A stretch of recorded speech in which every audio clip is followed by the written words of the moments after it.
Sickening noises. In December 2016, a CIA officer checked into the American Embassy's health office in Havana, suffering from nausea, headache, and dizziness. Days later, two more CIA officers reported similar ailments.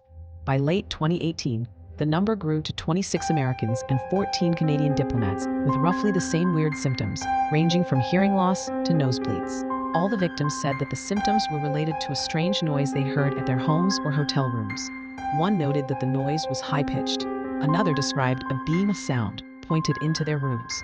Some said that the noise resembled marbles rolling inside a large funnel. While the cause of these reported brain injuries was still a mystery, the fallout was clear.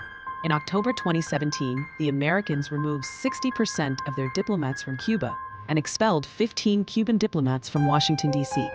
The illnesses confounded medical experts. Doctors at the University of Pennsylvania, who examined some of the victims, diagnosed concussion-like symptoms but didn't find signs of concussions.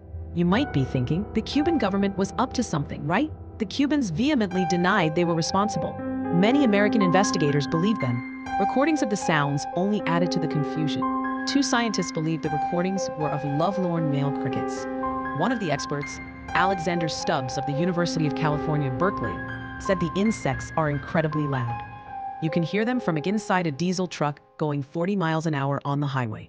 Still, scientists had no idea how these sounds could lead to human illness, and they couldn't explain why other people who lived near the diplomats weren't affected. Maybe it was just nerves. Cuba is a high-threat, high-stress post, a former embassy official told ProPublica.org. Diplomats are warned that there will be surveillance. There will be listening devices in your house, probably in your car. For some people, that puts them in a high-stress mentality, in a threat anticipation mode. True, but then how to explain what happened in China? In May 2018, an American posted in the consulate in Guangzhou was diagnosed with the very same mystery illness. Ultimately, 15 Americans were evacuated.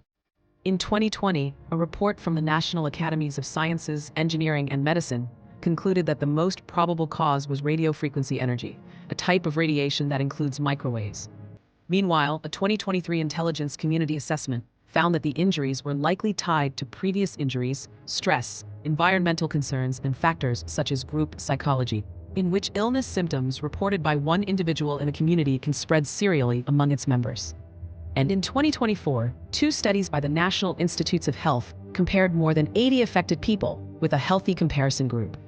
The results, published in the Journal of the American Medical Association, showed no clinical signs or brain image indications to explain those widely varied symptoms.